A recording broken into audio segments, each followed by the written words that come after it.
नमस्कार देवियों, सज्जनों, प्यारे देशवासियों। हमारे देश के इस ऐतिहासिक समारोह में आप सभी का हार्दिक स्वागत है। आज भारत के माननीय प्रधानमंत्री श्री नरेंद्र मोदी जी की भव्य उपस्थिति में भारत में निर्मित 3 विशाल शक्तिशाली युद्धपोत सूरत, नीलगिरी और वागशीर का भारतीय नौसेना में नियुक्तिकरण होगा। इन 3 विशाल युद्धपोत सूरत, नीलगिरी और वागशीर का निर्माण भारत के अपने Mazagon dock shipbuilders limited में हुआ। माझगांव डॉक शिप बिल्डर्स के मेहनती कारीगर, कर्मचारी और अधिकारियों को विशेष नमन है। आज का समारोह हर दृष्टिकोण से एक विशेष ऐतिहासिक समारोह है, क्योंकि हमारे देश के इतिहास में पहली बार भारत में निर्मित 3 विशाल युद्धपोत का एक साथ भारतीय नौसेना में नियुक्तिकरण हो रहा है। कुछ लोग सोच रहे हैं कि आज एक सुनहरा सपना साकार हो रहा है। नहीं, आज कोई सपना साकार नहीं हो रहा, क्योंकि आज तक पूरी दुनिया में किसी ने सपने में भी नहीं सोचा था कि एक दिन ऐसा आएगा जब भारत में निर्मित ऐसे 3 विशाल युद्धपोत का एक साथ भारतीय नौसेना में नियुक्तिकरण होगा। विश्व के कोने कोने में लोग हैरान हैं कि करोड़ों भारतवासियों को ऐसी प्रेरणा, ऐसा आत्मविश्वास, ऐसा संकल्प कहां से मिलता है। दोस्तों, पूरी दुनिया जानती है कि माननीय प्रधानमंत्री श्री नरेंद्र मोदी जी के नेतृत्व में हमारे देश भारत में क्रांतिकारी परिवर्तन और क्रांतिकारी प्रगति हो रही है। आज पूरे विश्व को यह संदेश ऐलान होगा कि माननीय प्रधानमंत्री श्री नरेंद्र मोदी जी के नेतृत्व में आपके मार्गदर्शन के बल पर हमारा देश भारत अमृत काल के लक्ष्य विकसित भारत की ओर अपार ऊर्जा, शक्ति और संकल्प के साथ अग्रसर है। देवियों और सज्जनों, आपसे निवेदन है कि भारत के माननीय प्रधानमंत्री श्री नरेंद्र मोदी जी को अपना आभार व्यक्त करें। जोरदार तालियों के साथ उनका स्वागत करें।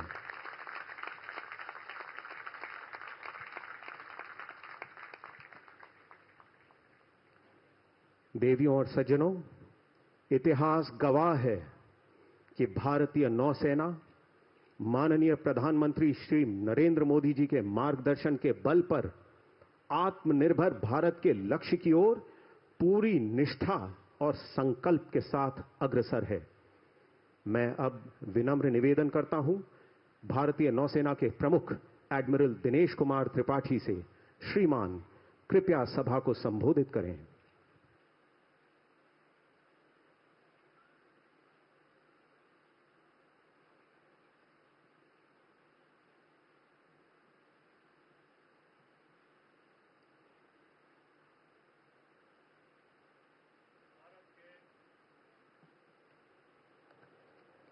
भारत के माननीय प्रधानमंत्री श्री नरेंद्र मोदी जी, महाराष्ट्र के राज्यपाल श्री सीपी राधाकृष्णन जी, महाराष्ट्र के मुख्यमंत्री श्री देवेंद्र फडणवीस जी, माननीय रक्षा मंत्री श्री राजनाथ सिंह जी, रक्षा राज्य मंत्री श्री संजय सेठ जी, महाराष्ट्र के उप मुख्यमंत्री श्री एकनाथ शिंदे जी और Shri Ajit Pawar ji, chief of defence staff general Anil Chauhan, chief of air staff air chief marshal Amanpreet Singh, रक्षा सचिव Shri R K Singh, flag officers commanding in chief of western and eastern naval command, secretary department of defence production, CMD Mazagon docks limited, flag officers, distinguished invitees,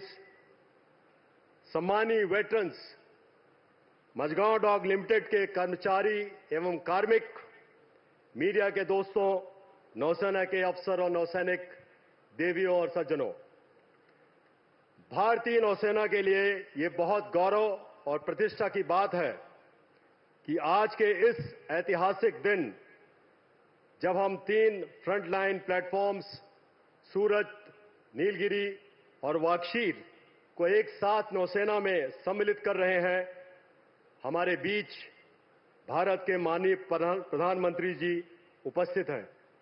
sir, आपकी उपस्थिति ने आज के समारोह को एक उत्सव में बदल दिया है, जहां हम सब मिलकर भारत की शक्ति, क्षमता और आत्मनिर्भरता को सेलिब्रेट कर रहे हैं। आज कमीशन किया जा रहा सूरत प्रोजेक्ट 15A और 15B डिस्ट्रॉयर्स की गौरवशाली परंपरा को अग्रसर करता है। नीलगिरी प्रोजेक्ट 17A के 7 फ्रिगेट्स का पहला जहाज है और वाक्षीर प्रोजेक्ट 75 की आखिरी सबमरीन है। ये तीनों प्लेटफॉर्म्स भारतीय नौसेना की क्षमता को सशक्त एवं प्रभावशाली बनाएंगे।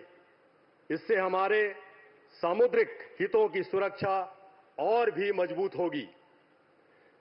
मुझे यह बताते हुए बहुत खुशी हो रही है कि नौसेना ने अपना हाई टेम्पो ऑफ ऑपरेशंस बरकरार रखा है। इससे हिंद महासागर क्षेत्र में हमारे नेशनल मैरीटाइम इंटरेस्ट को सेफगार्ड करने में और प्रधानमंत्री जी के Sagar security and growth for all in the region vision को सक्षम करने में हम सफल हुए हैं। आज का समारोह Mazagon docks limited, naval headquarters, western naval command, warship overseeing team Mumbai और फील्ड यूनिट्स के प्रत्येक सदस्य की मेहनत, समर्पण और कार्यकुशलता का परिणाम है। मैं हमारे बीच मौजूद वेटरन्स, जिनमें 2 भूतपूर्व नौसेना अध्यक्ष एडमिरल विजय सिंह शेखावत और एडमिरल महादेव सिंह भी शामिल हैं, को धन्यवाद देना चाहूंगा। आप वेटरन्स में से कई पहली नीलगिरी और वाक्षीर पर सेवा प्रदान कर चुके हैं। आज सूरत, नीलगिरी और वाक्षीर के कमीशनिंग क्रूज को हार्दिक बधाई देते हुए मैं यही बयान करूंगा कि आपके पास हमारे देश की सर्वोत्तम टेक्नोलॉजी उपलब्ध है। मुझे पूरा विश्वास है कि आप सब आगे बढ़ती नौसेना और उभरते हुए भारत राष्ट्र के गौरव को और भी आगे बढ़ाएंगे। अंत में एक बार फिर मैं भारतीय नौसेना की ओर से तहे दिल से हमारे माननीय प्रधानमंत्री श्री नरेंद्र मोदी जी का आभार व्यक्त करना चाहूंगा। धन्यवाद देवियों और सज्जनों। जय हिंद।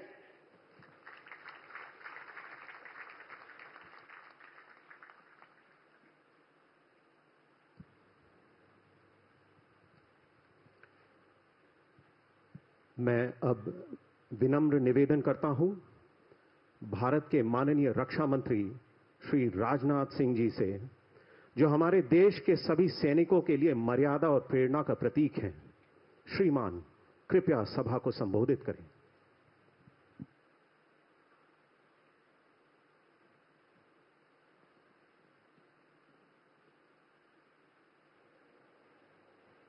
अंतर्राष्ट्रीय जगत में भारत का कद ऊंचा करने वाले हमारे देश के यशस्वी प्रधानमंत्री आदरणीय Narendra Modi ji, honourable governor Maharashtra Shri CP Radhakrishnan ji, honourable chief minister of Maharashtra Shri Devendra ji Fadnavis, रक्षा राज्य मंत्री Shri Sanjay ji Seth, deputy CM Maharashtra Shri Eknath ji Shinde, Shri Ajit ji Pawar, deputy CM of Maharashtra general Anil Chauhan, chief of defence staff admiral D K. Tripathi, chief of naval staff, अन्य अधिकारी वर्ग, मीडिया के मित्रों, देवियों व सज्जनों, सबसे पहले मैं आज इस ऐतिहासिक अवसर पर हमारे माननीय प्रधानमंत्री श्री नरेंद्र मोदी जी का हृदय से स्वागत और अभिनंदन करता हूं।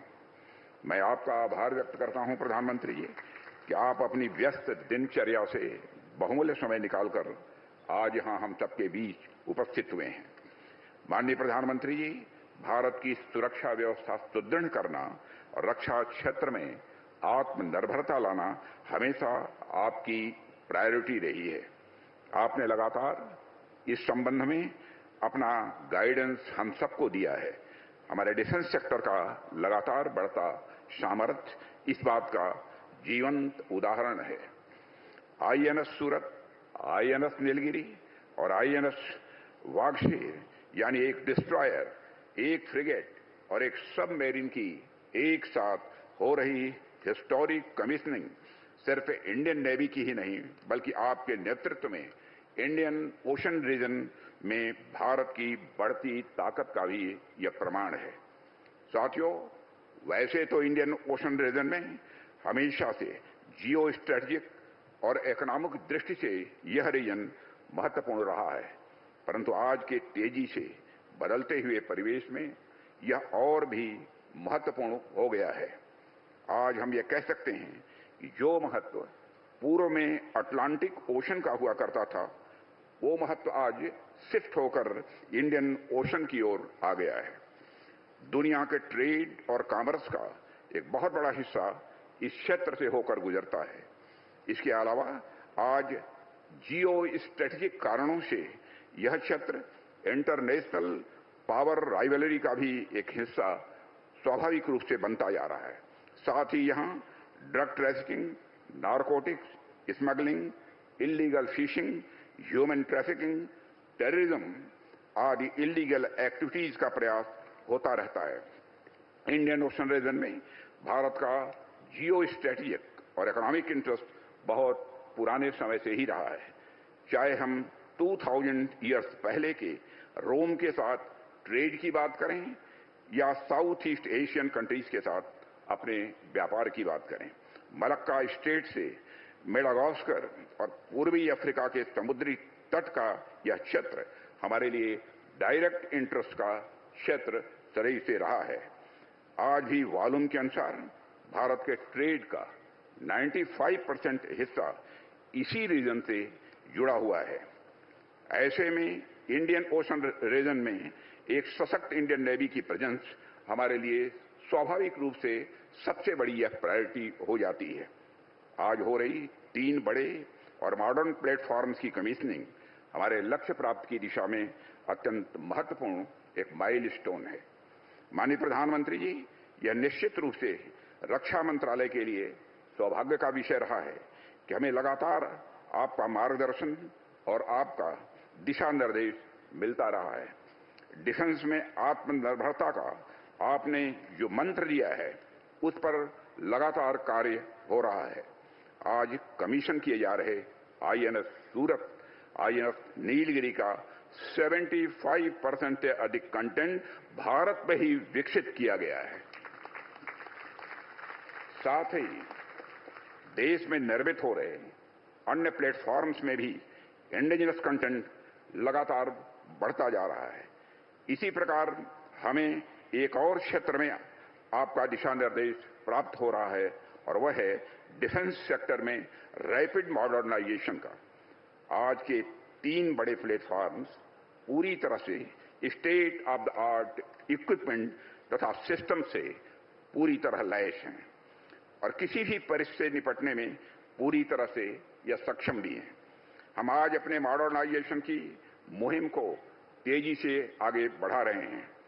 एक ओर तो हम इन बड़े प्लेटफॉर्म्स को देश में ही प्रोड्यूस कर रहे हैं, तो दूसरी ओर हमारा ध्यान low cost and high impact system पर भी है, जो कम समय में हमारी सेनाओं को और अधिक पोटेंट बना सके। इस प्रकार अपनी फोर्सेस के रैपिड मॉडर्नाइजेशन के क्रम में हम एक ऐसा बैलेंस्ड मिक्स ला रहे हैं। हम आशा करते हैं कि आपका मार्गदर्शन हमें आगे भी इसी प्रकार लगातार मिलता रहेगा।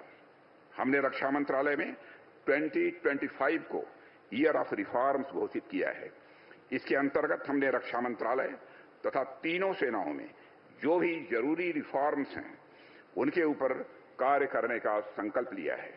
मुझे विश्वास है कि इस साल के अंत तक हम रक्षा क्षेत्र में कई रिफॉर्म्स को लागू कर चुके होंगे, जो भारत के रक्षा क्षेत्र को नई ऊंचाइयों तक पहुंचाने में सहायक सिद्ध होंगे। मैं इस अवसर पर मझगांव डॉक लिमिटेड के हमारे सभी इंजीनियर्स, मशीनिस्ट, कॉन्ट्रैक्टर्स, वर्कर्स एवं इन प्रोजेक्ट से जुड़े सभी लोगों का विशेष आभार व्यक्त करता हूं। आपका कठिन परिश्रम व आपका समर्पण आज रंग ला रहा है। आप सभी के बिना इसकी कल्पना भी नहीं की जा सकती थी।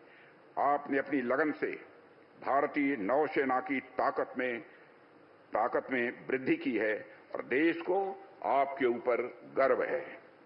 एक बार फिर से माननीय प्रधानमंत्री जी का हृदय से धन्यवाद व्यक्त करता हूं कि आप हमारे बीच आए और हम सबको आपका सानिध्य प्रदान हुआ। अंत में शं नो वरुण यानी वरुण देव की कृपा सदैव हम पर बनी रहे, इसी कामना के साथ मैं अपना निवेदन समाप्त करता हूं। आप सभी को बहुत बहुत धन्यवाद। जय Hind.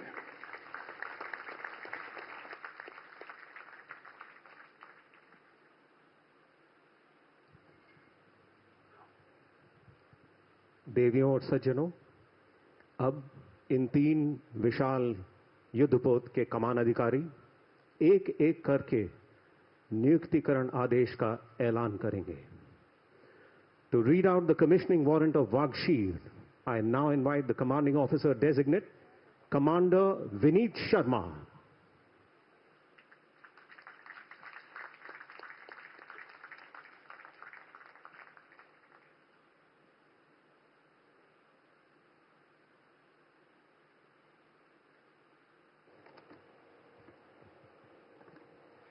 Commissioning order by the Chief of the Naval Staff. Whereas the Government of India has decided that Indian naval ship Wagshir be commissioned, you are hereby directed to proceed to commission the said ship on the 15th day of January 2025. Indian naval ship Wagshir will be administered by the Flag Officer Commanding-in-Chief, Western Naval Command, given under my hand this, the 15th day of January 2025. Signed, Dinesh K. Tripathi, Admiral, Chief of the Naval Staff.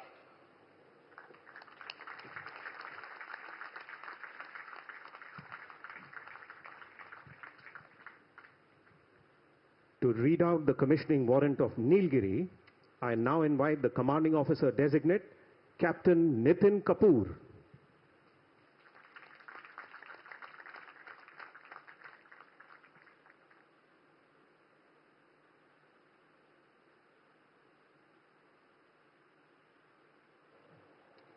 Commissioning order by the Chief of the Naval Staff.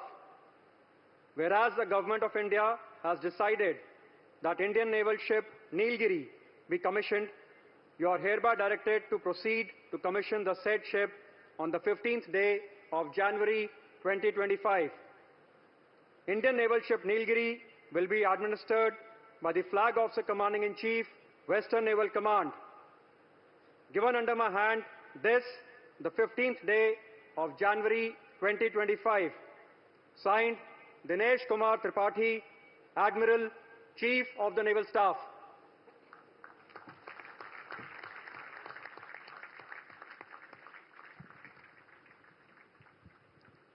And finally, to read out the commissioning warrant of Surat, I now invite the commanding officer designate, Captain Sandeep Shori.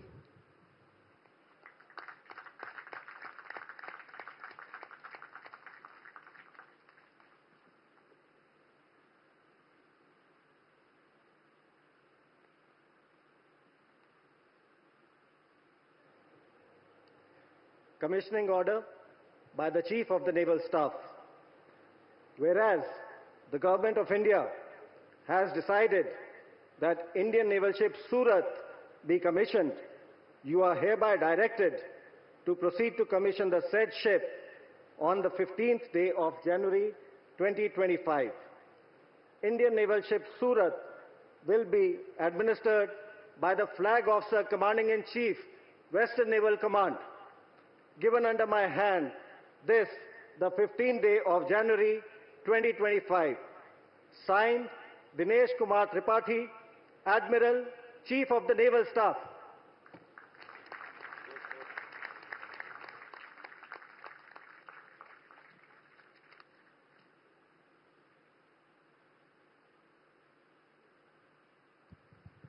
देवियों और सज्जनों, कुछ ही पलों में colours ceremony निशान प्रक्रिया शुरू होने वाली है।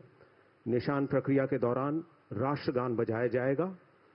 कलर्स सेरेमनी निशान प्रक्रिया की घोषणा पर सभी जन वॉरशिप्स की दिशा में नौसेना के ध्वज की ओर मुड़कर अपने स्थानों पर खड़े हो जाएं और राष्ट्रगान की समाप्ति तक खड़े रहें।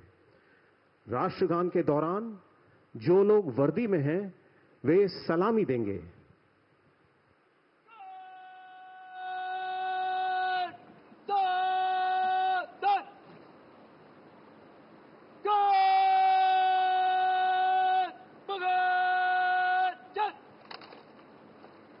Please rise.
Ladies and gentlemen, we proudly present to you Indian Naval Ship Surat, Indian Naval Ship Nilgiri and Indian Naval Submarine Vaghashir. देवियों और सज्जनों, हम गर्व से आपके सामने प्रस्तुत करते हैं आईएनएस सूरत, आईएनएस नीलगिरी और आईएनएस वागशीर। बैठ जाइए। देवियों और सज्जनों, इस निशान प्रक्रिया के साथ ये 3 विशाल जहाज सूरत, नीलगिरी और वागशीर भारतीय नौसेना के युद्धपोत वॉरशिप्स में परिवर्तित हो गए हैं। With this colors ceremony, the deadly destroyer INS Surat, the fearsome frigate INS Nilgiri, and the silent predator attack submarine INS Vaghashir have been commissioned into the Indian Navy and are ready to serve the nation. दोस्तों, बड़ा अच्छा लग रहा है। सबके चेहरे पे गर्व की मुस्कान है और दिलों में देशभक्ति की भावना है। और जो हमारे दुश्मन देश है ना, उनके पसीने छूट रहे हैं। मोबाइल फोन को साइलेंट मोड पर रखिए, लेकिन तालियां फुल वॉल्यूम पे बजाइए। जोरदार तालियों के साथ स्वागत कीजिए आईएनएस सूरत, आईएनएस नीलगिरी, आईएनएस वागशीर का।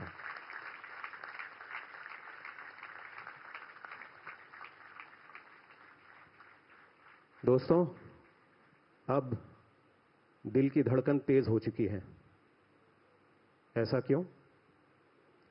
ऐसा इसलिए कि जब हमारे माननीय प्रधानमंत्री जी श्री नरेंद्र मोदी देश के या विश्व के किसी भी कोने में जाते हैं तो लोगों के दिलों की धड़कन तेज हो जाती है। भारत के नौसैनिक आसमान की ऊंचाइयों से लेकर महासागर के खामोश गहराइयों तक तैनात हैं, तैयार हैं। एक विशेष संदेश भारतीय नौसेना के वीर नौसेनों की दिलों की आवाज, एक विशेष संदेश माननीय प्रधानमंत्री श्री नरेंद्र मोदी जी के लिए। जिंदगी हर कदम एक नई जंग है। जिंदगी हर कदम एक नई जंग है, जीत जाएंगे हम, आप अगर संग हैं। जीत जाएंगे हम, आप अगर संग हैं। दोस्तों, समय आ गया है उस आवाज को सुनने का, जिस आवाज ने हम सब भारतवासियों के दिल में आत्मविश्वास, प्रेरणा और संकल्प की भावना जागृत कर भारत में क्रांतिकारी परिवर्तन लाकर अमृत काल का उदय कर दिया है। मैं अब विनम्र निवेदन करता हूं माननीय प्रधानमंत्री श्री नरेंद्र मोदी जी से, श्रीमान कृपया सभा को संबोधित करें। देवियों और सज्जनों, जोरदार तालियों के साथ स्वागत कीजिए भारत के प्रधानमंत्री श्री नरेंद्र मोदी।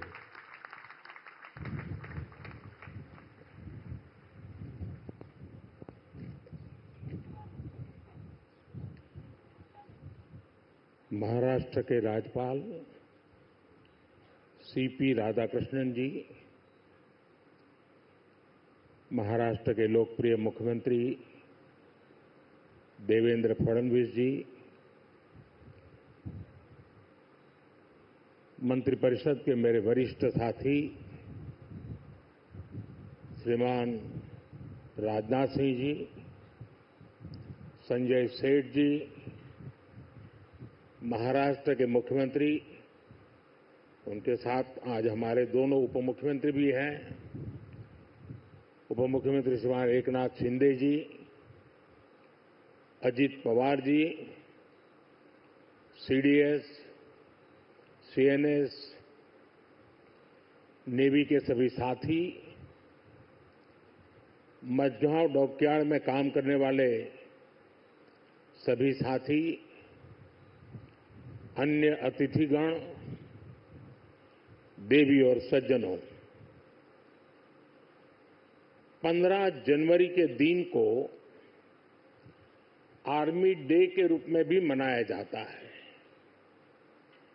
देश की रक्षा के लिए अपना जीवन समर्पित करने वाले प्रत्येक जाबाज को मैं नमन करता हूं।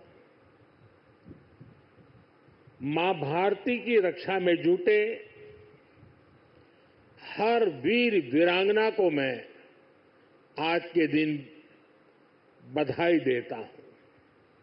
साथियों, आज भारत की समुद्री विरासत, नेवी के गौरवशाली इतिहास और आत्मनिर्भर भारत अभियान के लिए भी बहुत बड़ा दिन है। छत्रपति शिवाजी महाराज ने भारत में नौसेना को नया सामर्थ्य दिया था, नया विजन दिया था।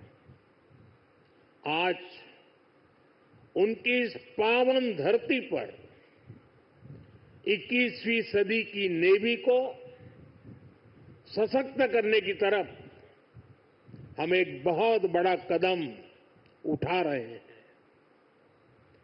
ये पहली बार हो रहा है जब एक डिस्ट्रॉयर, एक फ्रिगेट और एक सबमरीन, तीनों को एक साथ कमीशन किया जा रहा है। और सबसे गर्व की बात कि ये तीनों frontline platforms made in India है। मैं भारतीय नौसेना को, इनके निर्माण कार्य से जुड़े सभी साथियों को, इंजीनियर्स को, श्रमिकों को और पूरे देश को बधाई देता हूं। साथियों, आज का एक कार्यक्रम हमारी गौरवशाली धरोहर को भविष्य की आकांक्षाओं से जोड़ता है। लंबी समुद्री यात्राएं, commerce, naval defence, ship industry, इसमें हमारा एक समृद्ध इतिहास रहा है।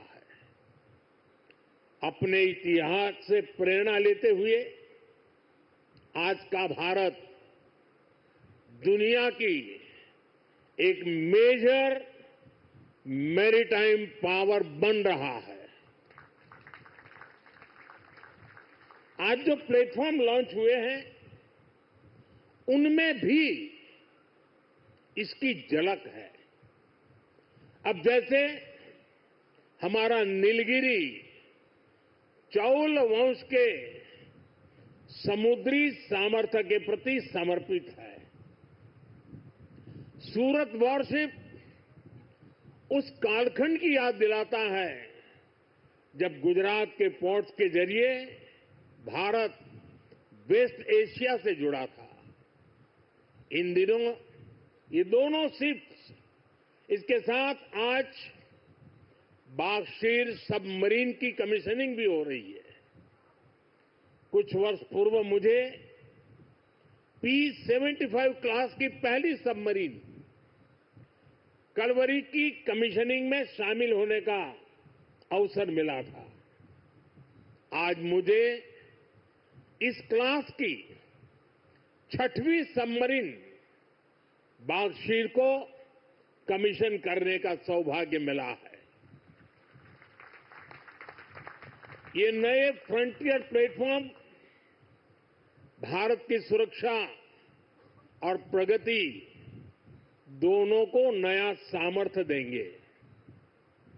साथियों, आज भारत पूरे विश्व और खासकर ग्लोबल साउथ में एक भरोसेमंद और जिम्मेदार साथी के रूप में पहचाना जा रहा है। भारत विस्तारवाद नहीं, भारत विकासवाद की भावना से काम करता है। भारत ने हमेशा ओपन, सिक्योर, इंक्लूसिव और प्रॉस्परस इंडो पैसिफिक रीजन का समर्थन किया है। इसलिए जब समुद्र से सटे देशों के विकास की बात आई तो भारत ने मंत्र दिया सागर। सागर का मतलब है security and growth for all in the region. हम सागर के विजन के साथ आगे बढ़े। जब भारत के सामने G20 की प्रेसिडेंसी संभालने का दायित्व आया तो दुनिया को हमने मंत्र दिया one earth, one family, one future. जब दुनिया कोरोना से लड़ते हुए पस्त पड़ रही थी तब भारत ने विजन दिया वन अर्थ, वन हेल्थ। हम पूरे विश्व को अपना परिवार मानकर चलते हैं। हम सबका साथ, सबका विकास, उस सिद्धांत पर विश्वास करने वाले लोग हैं और इसलिए इस पूरे क्षेत्र की रक्षा सुरक्षा भी भारत अपना दायित्व समझता है। साथियों, ग्लोबल सिक्योरिटी, इकोनॉमिक्स और जियो पॉलिटिकल डायनेमिक्स को दिशा देने में भारत जैसे मैरीटाइम नेशन की भूमिका बहुत बड़ी होने वाली है। आर्थिक प्रगति और एनर्जी सिक्योरिटी के लिए ये जरूरी है कि ट्रेडिशनल वाटर्स को प्रोटेक्ट किया जाए, टेरिटोरियल वाटर्स को प्रोटेक्ट किया जाए, फ्रीडम ऑफ नेविगेशन को इंश्योर किया जाए और ट्रेड की सप्लाई लाइन और सी रूट्स सुरक्षित हो। हमें आतंकवाद, हथियारों और ड्रग्स की तस्करी में इस पूरे क्षेत्र को बचाकर रखना है। इसलिए आज जरूरी है कि समुद्र को सेफ और प्रॉस्परस बनाने में हम ग्लोबल पार्टनर बने हम लॉजिस्टिक की एफिशिएंसी बढ़ाने और शिपिंग इंडस्ट्री के लिए काम करें। हम रेयर मिनरल्स, फिश स्टॉक जैसे ओशन रिसोर्सेज का दुरुपयोग रोकने में और इसे मैनेज करने की कैपेसिटी डेवलप करें। हम न्यू शिपिंग रूट्स और सी लेन्स पर अब कम्युनिकेशन को खोजने में इन्वेस्ट करें। मुझे खुशी है कि आज भारत इस दिशा में लगातार कदम उठा रहा है। भारत पूरे इंडियन ओशन रीजन में फर्स्ट रिस्पॉन्डर भी बनकर उभरा है। बीते कुछ महीनों में ही हमारी नौसेना ने सैकड़ों जानें बचाई हैं। हजारों करोड़ रुपए के नेशनल और इंटरनेशनल कार्गो की सुरक्षा की है। इससे दुनिया का भारत पर भरोसा बढ़ा है, आप सबके कारण बढ़ा है और इसलिए मैं आज आप सबका भी अभिनंदन करता हूं। भारतीय नौसेना, कोस्ट गार्ड, उन पर यह लगातार भरोसा बढ़ता जा रहा है। आज आप ही देख रहे हैं, आसियान हो, ऑस्ट्रेलिया हो, गल्फ हो, अफ्रीका के देश हो, सबके साथ आज भारत का आर्थिक सहयोग लगातार मजबूत हो रहा है। संबंधों की इस मजबूती में इंडियन ओशन रीजन में भारत की उपस्थिति, भारत का सामर्थ्य एक बहुत बड़ा आधार है और इसलिए आज का ये आयोजन सैन्य दृष्टि के साथ ही आर्थिक दृष्टि से भी उतना ही अहम है। साथियों, 21वीं सदी के भारत का सैन्य सामर्थ्य भी अधिक सक्षम हो, आधुनिक हो, ये देश की प्राथमिकताओं में से एक है। जल हो, थल हो, नभ हो, डीप सी हो या फिर असीम अंतरिक्ष, हर जगह भारत अपने हितों को सुरक्षित कर रहा है। इसके लिए निरंतर रिफॉर्म्स किए जा रहे हैं। चीफ ऑफ डिफेंस स्टाफ का गठन ऐसा ही एक रिफॉर्म है। हमारी सेनाएं और अधिक एफिशिएंट हो, इसके लिए थिएटर कमांड की दिशा में भी भारत आगे बढ़ रहा है।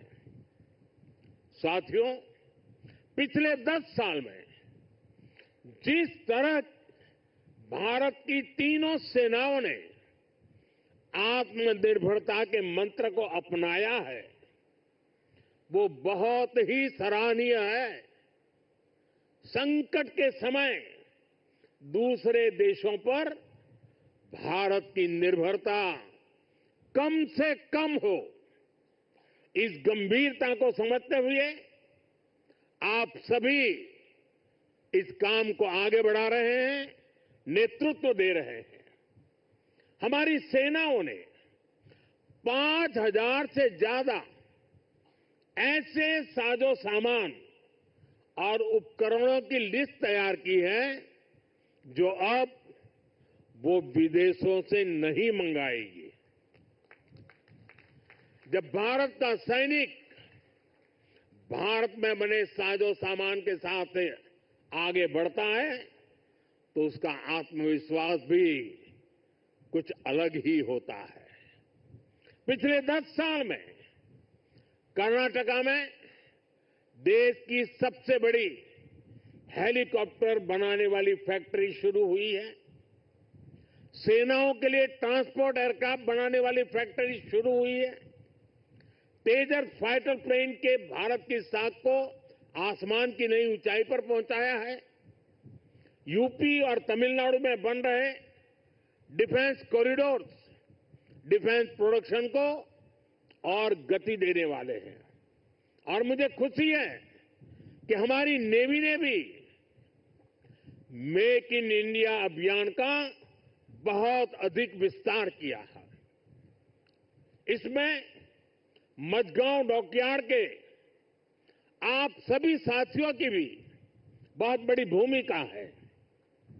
पिछले 10 साल में नेवी में 33 शिप्स और 7 सबमरीन्स को शामिल किया गया है।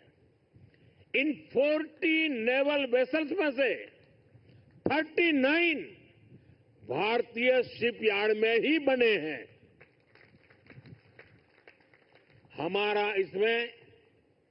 हमारा भव्य विराट आईएनएस विक्रांत एयरक्राफ्ट कैरियर और आईएनएस अरिहंत और आईएनएस अरिघात जैसी न्यूक्लियर सबमरीन भी शामिल है। मेक इन इंडिया उसको ऐसी गति देने के लिए मैं देश की तीनों सेनाओं को हृदय से बहुत बहुत बधाई देता हूं। आज भारत का डिफेंस प्रोडक्शन 1.25 लाख करोड़ रुपए से ज्यादा हो चुका है। हम 100 से ज्यादा देशों को डिफेंस इक्विपमेंट एक्सपोर्ट कर रहे हैं। मुझे विश्वास है आपके सहयोग से आज भारत तेजी से अपने डिफेंस सेक्टर का कायाकल्प करके दिखाएगा। साथियों, मेक इन इंडिया से भारत की सेनाओं का सामर्थ्य बढ़ने के साथ ही आर्थिक प्रगति के नए द्वार भी खुल रहे हैं। जैसे एक उदाहरण शिप बिल्डिंग इकोसिस्टम का है। आप में से बहुत से लोगों को पता होगा, एक्सपर्ट भी कहते हैं शिप बिल्डिंग में जितना इन्वेस्ट किया जाए उसका 2 गुना पॉजिटिव इंपैक्ट इकोनॉमी पर पड़ता है। यानी अगर हम शिप बिल्डिंग में 1 रुपये लगाते हैं तो इकोनॉमी में 1 रुपया 82 पैसे के आसपास सर्कुलेशन होता है। अब सोचिए, अभी देश में 60 बड़े शिप्स अंडर कंस्ट्रक्शन है। इनकी वैल्यू 1.5 लाख करोड़ रुपए के आसपास है। यानी इतना पैसा लगाने से करीब 3 लाख करोड़ रुपए का सर्कुलेशन हमारी इकोनॉमी में होगा। और रोजगार के मामले में तो इसका 6 गुना मल्टीप्लायर इफेक्ट होता है। जहाजों का ज्यादातर सामान, ज्यादातर पार्ट्स देश के एमएसएमई से ही आता है। इसलिए अगर 2000 वर्कर एक जहाज बनाने के काम में लगते हैं तो दूसरी इंडस्ट्री में जो एमएसएमई सप्लायर है उस एमएसएमई सेक्टर में करीब 12,000 रोजगार बनते हैं। साथियों, आज भारत दुनिया की तीसरी बड़ी इकोनॉमी बनने की तरफ तेजी से आगे बढ़ रहा है। हमारी मैन्युफैक्चरिंग, हमारी एक्सपोर्टिंग कैपेसिटी भी लगातार बढ़ रही है। आने वाले सालों में सैकड़ों नए शिप्स की, नए कंटेनर्स की जरूरत भारत को होगी। इसलिए पोर्ट लेड डेवलपमेंट का मॉडल हमारी इकोनॉमी को गति देने वाला है, रोजगार के हजारों नए मौके बनाने वाला है। साथियों, इस क्षेत्र में कैसे रोजगार बढ़ रहा है, इसका एक उदाहरण सी फेरर्स की संख्या भी है। 2014 में भारत में सी फेरर्स की संख्या 1.25 लाख से भी कम थी। आज ये 2 गुने से भी अधिक बढ़कर लगभग 3 लाख तक पहुंच चुकी है। आज भारत सी फेयरर्स की संख्या में विश्व में टॉप 5 में आ गया है। साथियों, हमारी सरकार का तीसरा कार्यकाल अनेक बड़े निर्णयों के साथ शुरू हुआ है। तेज गति से हमने नई नीतियां बनाई हैं, देश की जरूरतों को देखते हुए नए कार्य शुरू किए हैं। देश के हर कोने, हर सेक्टर का विकास हो, इस लक्ष्य के साथ हम चल रहे हैं। पोर्ट सेक्टर का विस्तार भी इसका ही हिस्सा है। हमारे तीसरे टर्म के पहले बड़े फैसलों में से था महाराष्ट्र के वाढवण पोर्ट को मंजूरी। 75,000 करोड़ रुपए के खर्च से इस आधुनिक पोर्ट के निर्माण का काम शुरू भी हो चुका है। इससे भी महाराष्ट्र में रोजगार के हजारों नए अवसर बनने वाले हैं। साथियों, बहुत लंबे समय तक बॉर्डर और कोस्टलाइन से जुड़े कनेक्टिविटी इंफ्रास्ट्रक्चर पर उतना ध्यान नहीं दिया गया। बीते 10 सालों में इसके लिए भी अभूतपूर्व काम हुआ है। 2 दिन पहले ही मुझे जम्मू कश्मीर में सोनमर्ग टनल का लोकार्पण करने का अवसर मिला है। इससे करगिल, लद्दाख जैसे हमारे सीमावर्ती इलाकों तक पहुंचना, उसमें बहुत आसानी होगी, सुलभ होगी।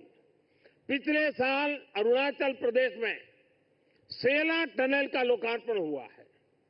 ये एलएसी तक हमारी सेना की पहुंच को आसान बना रही है। आज शिंकुल्ला टनल और जोजिना टनल जैसे अनेक क्रिटिकल इंफ्रास्ट्रक्चर पर तेजी से काम चल रहा है। भारत माला परियोजना से बॉर्डर एरिया में शानदार नेशनल हाईवे का नेटवर्क बनाया जा रहा है। वाइब्रेंट विलेज प्रोग्राम आज बॉर्डर के गांवों के विकास में अहम भूमिका निभा रहा है। बीते दशक में अपने दूर सुदूर के आइलैंड पर भी हमने फोकस किया है। जहां कोई भी नहीं रहता, उन आइलैंड्स की भी रेगुलर मॉनिटरिंग की जा रही है। इतना ही नहीं, अब उस आइलैंड की नई पहचान भी बनाई जा रही है, उन्हें नया नाम दिया जा रहा है। इतना ही नहीं, हिंद महासागर में समुद्र तल पर भी जो समुद्री पर्वत या सी माउंट है, उनका भी नामकरण किया जा रहा है। पिछले साल भारत की पहल पर इंटरनेशनल संस्था ने 5 ऐसे स्थानों को नाम दिए हैं। हिंद महासागर में अशोक सी माउंट, हर्षवर्धन सी माउंट, राजराजा चोल सी माउंट, कल्पतरु रीज और चंद्रगुप्त रीज भारत का गौरव बढ़ा रहे हैं। साथियों, हम सब जानते हैं भविष्य में असीम अंतरिक्ष और डीप सी दोनों का कितना महत्व है। इसलिए आज स्पेस और डीप सी दोनों जगह भारत अपनी क्षमताओं को बढ़ा रहा है।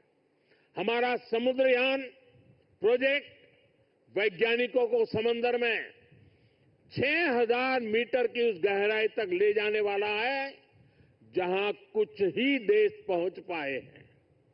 यानी भविष्य की किसी भी संभावना पर काम करने में हमारी सरकार कोई कसर बाकी नहीं छोड़ रही है। साथियों, 21वीं सदी का भारत पूरे आत्मविश्वास के साथ आगे बढ़े, इसके लिए ये बहुत जरूरी है कि हम गुलामी के प्रतीकों से भी मुक्त हो। और हमारी नौसेना ने इसमें भी नेतृत्व दिखाया है। नौसेना ने अपने ध्वज को छत्रपति शिवाजी महाराज की गौरवशाली परंपरा से जोड़ा है। नेवी ने एडमिरल रैंक के एपलेट्स भी छत्रपति शिवाजी महाराज की परंपरा के अनुसार रिडिजाइन किए हैं। मेक इन इंडिया का अभियान भारत की आत्मनिर्भरता का अभियान भी गुलामी की मानसिकता से मुक्ति को बढ़ावा देता है। मुझे विश्वास है आप सभी ऐसे ही देश को गौरव से भरे पल देते रहेंगे। हर वो काम जो भारत को विकसित बनाने में योगदान दे, वो हमें मिलकर करना है। हमारे दायित्व अलग हो सकते हैं, लेकिन सबका ध्येय एक ही है, विकसित भारत। आज जो ये नए फ्रंटियर प्लेटफॉर्म देश को मिले हैं, इनसे हमारे संकल्प को मजबूती मिलेगी। और साथियों, जरा हल्की फुल्की बात करनी है तो मेरा अनुभव रहा है, मैं सेना के जितने भी कार्यक्रमों में गया हूं, अगर खाने में सबसे उत्तम व्यवस्था किसी में है तो नेवी में है।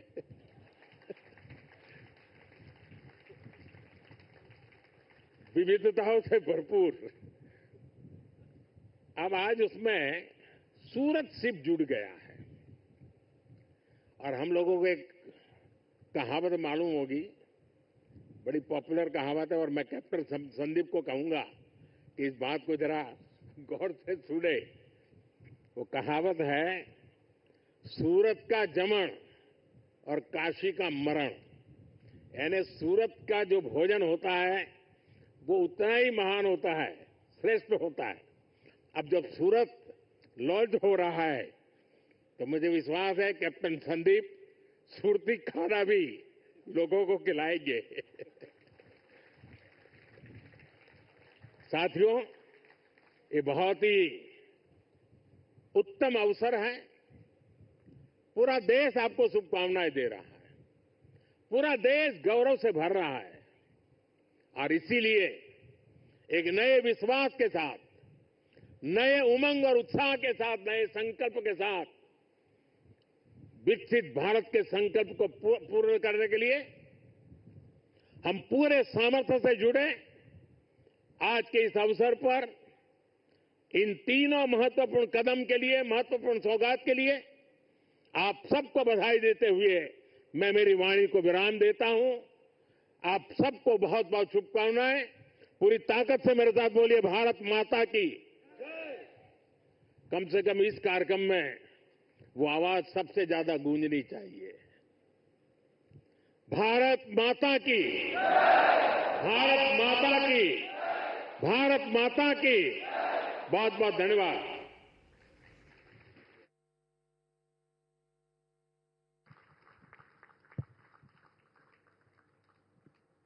मैं अब विनम्र निवेदन करता हूं माननीय प्रधानमंत्री श्री नरेंद्र मोदी जी से, श्रीमान कृपया आईएनएस सूरत की ओर अगली प्रक्रिया के लिए प्रस्थान करें।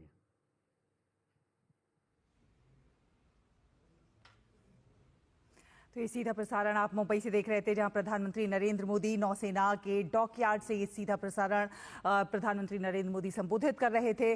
10 बड़ी बातें बताते हैं आपको कि क्या कुछ प्रधानमंत्री ने बड़ी बातें कही हैं अपने इस पूरे संबोधन के दौरान। विस्तार से उन बड़ी बातों पर एक जल्दी नजर डाल लेते हैं। उन्होंने स्वदेशी की बात कही। उन्होंने कहा, सबसे पहले तो उन्होंने कहा कि भारत दुनिया का मेजर मैरीटाइम पावर बन रहा है। तो बड़ी बातों पर नजर डाल लेते हैं। प्रधानमंत्री नरेंद्र मोदी ने अपने संबोधन के दौरान कई बड़ी बातें कही हैं। उन्होंने कहा है कि